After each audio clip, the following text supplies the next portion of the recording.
Hello everyone, welcome back to the channel.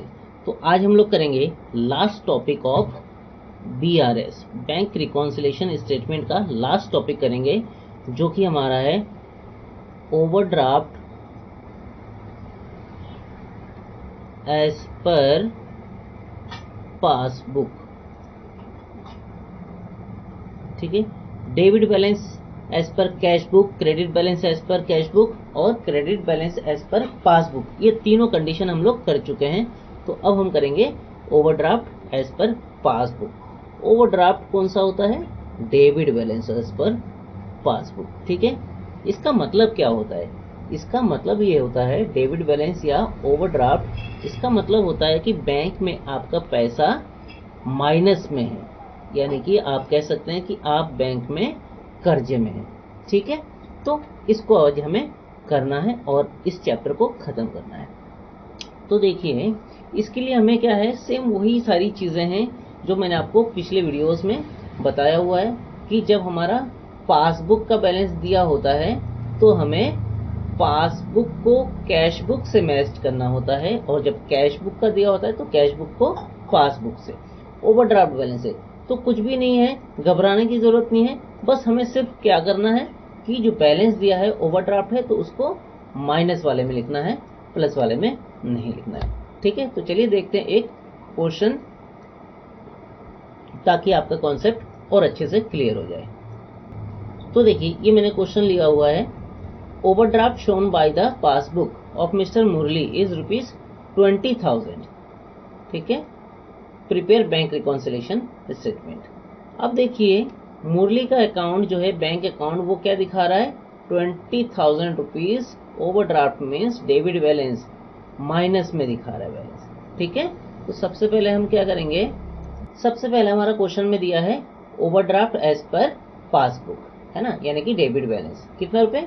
20,000। और मैंने बोला ओवरड्राफ्ट का मतलब माइनस में है, तो माइनस में हम लिख देंगे 20,000। ठीक हो गया। नेक्स्ट हमारा कह रहे हैं bank charges debited as per passbook ₹500। Means आपका बैंक ने अपना चार्ज काटा है ₹500। तो हुआ क्या है यहाँ पे समझना है, बैंक ने चार्ज काट लिया है, इट मीन्स पासबुक का बैलेंस आपका क्या हो गया? माइनस हो गया है। पासबुक का बैलेंस आपका माइनस हो गया है, लेकिन कैश बुक का माइनस नहीं हुआ है। तो हमें क्या करना है, इसको भी प्लस कर देना है, क्योंकि कैश बुक में हमारा प्लस है। ओके, तो हम bank charges debited in passbook, इसको हम ₹500 क्या करेंगे? प्लस कर देंगे। क्यों करेंगे? क्योंकि बैंक में माइनस है और कैश बुक में माइनस नहीं है। और मैंने आपको पहले ही बोला है कि पासबुक का बैलेंस दिया है तो हमें पासबुक को कैश बुक से मैच करना है। ठीक है, ओके। नेक्स्ट देखिए, cheques recorded in the cash book but not sent to the bank for collection ₹2,500। अब देखिए, इट मीन्स आपको किसी ने चेक दिया है, उसको आपने कैश बुक में रिकॉर्ड कर लिया, मीन्स आपने कैश बुक में ₹2,500 प्लस कर दिया, है ना। जब कैश बुक में प्लस कर दिया लेकिन अभी भी कलेक्ट नहीं हुआ है, तो पासबुक में आपका प्लस नहीं हुआ है। तो हमें क्या करना है, पासबुक में नहीं हुआ है और कैश बुक में हुआ है। अब मैंने बोला आपको कैश बुक के हिसाब से करना है, तो कैश बुक में प्लस कर रखा है तो पासबुक में भी हम प्लस कर देंगे। ठीक है, तो ₹2,500 हम इसमें प्लस कर देंगे, ₹2,500। ठीक हो गया, ओके। अब देखिए, थर्ड पॉइंट क्या है, received a payment directly from customer ₹4,600। अब देखिए, समझिए कि इसमें हुआ क्या है। आपका एक कस्टमर था जिसने आपके अकाउंट में पैसा डायरेक्ट ट्रांसफर कर दिया।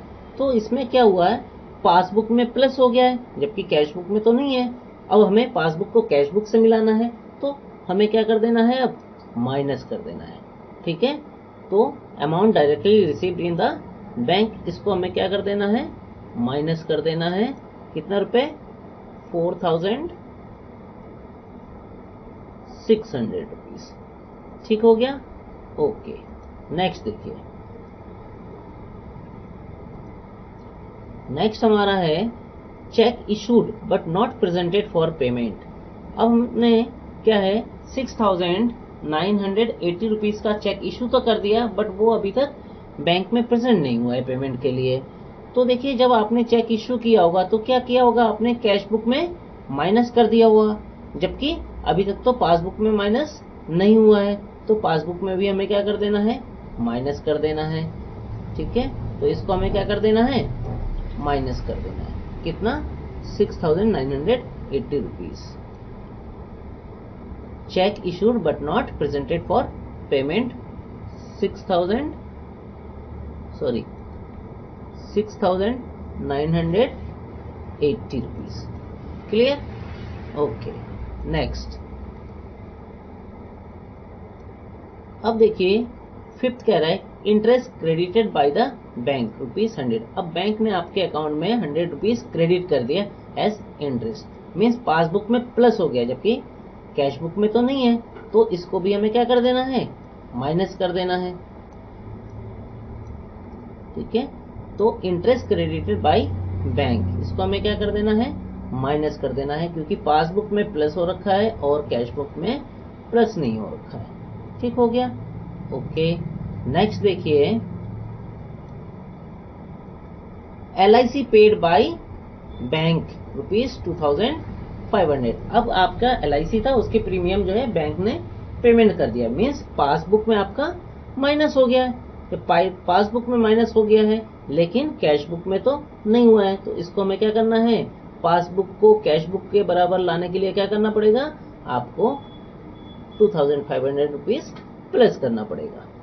तो हम कर देते हैं इसको plus, LIC premium paid by bank 2,500 rupees, इसको प्लस में लिख देते हैं। ठीक हो गया?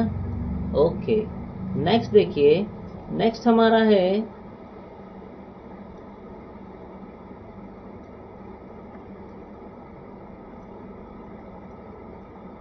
Check deposited with the bank but not collected. अब चेक एक 3,500 रुपीज का चेक जो है बैंक में डिपॉजिट कर दिया लेकिन अभी तक कलेक्ट नहीं हुआ है। इट मीन्स आपने बैंक में चेक तो लगा दिया है लेकिन अभी क्लियर नहीं हुआ है, मीन्स आपके अकाउंट में पैसा नहीं आया है। ठीक है, तो क्या करना है, आपने जब डिपॉजिट किया था तो आपने तुरंत ही प्लस कर दिया होगा, कैश बुक में प्लस कर दिया, लेकिन पासबुक में अभी भी प्लस नहीं हुआ है, तो प्लस हमें कर देना है। तो 3,500 रुपीज हमें प्लस कर देना है। ठीक है, check deposited but not collected, इसमें हमें 3,500 रुपीज प्लस कर देना है। ठीक है, सारी एंट्रीज हमारी कंप्लीट हो गई है। अब हम क्या कर रहे हैं, सारी एंट्रीज हमारी कंप्लीट हो गई है। ठीक है, तो अब हम क्या करते हैं, अमाउंट को टोटल कर लेते हैं। तो ये 20,000, 4,600, 6,980 और 100, तो आपका ये माइनस वाले अमाउंट सारे टोटल हो जाएंगे 31,680 रुपीज। ठीक है, और हम इसका करते हैं तो प्लस वाले अमाउंट हमारे सारे कंप्लीट हो जाएंगे 9,000। ठीक है, कितना हो रहे हैं हमारे, 9,000 हो रहे हैं। इसको मैं अलग लिख देता हूँ। ठीक है, इसको नहीं लिखना है यहाँ। तो हमें बैलेंस निकाल लेना है। 3,680 में से 9,000 हम माइनस कर देंगे तो कितना आ जाएगा हमारा आ जाएगा 22,680 रुपीज। ठीक है, ये नहीं लिखना है। अब ये हमारा जो बैलेंस आया है वो हमारा कौन सा बैलेंस आया है, ये हमारा बैलेंस आया है overdraft as per cash book. ठीक है, क्योंकि हमारा पासबुक वाला क्वेश्चन था, तो overdraft as per cash book. ठीक है, तो उम्मीद करता हूँ आपको समझ में आ गया होगा। तो इसी के साथ हमारा ये BRS का चैप्टर कंप्लीट हो जाता है। अब हम नेक्स्ट वीडियो में नेक्स्ट चैप्टर स्टार्ट करेंगे। उम्मीद करता हूँ आपको समझ में आया होगा। अगर समझ में आया तो वीडियो को लाइक कर देना, चैनल को सब्सक्राइब कर लेना और अपने फ्रेंड्स के साथ भी शेयर कर देना, क्योंकि इस चैनल के माध्यम से मैं 11th और 12th क्लास का अकाउंटेंसी बहुत ही ईजी वे में कंप्लीट करता हूँ। Thank you.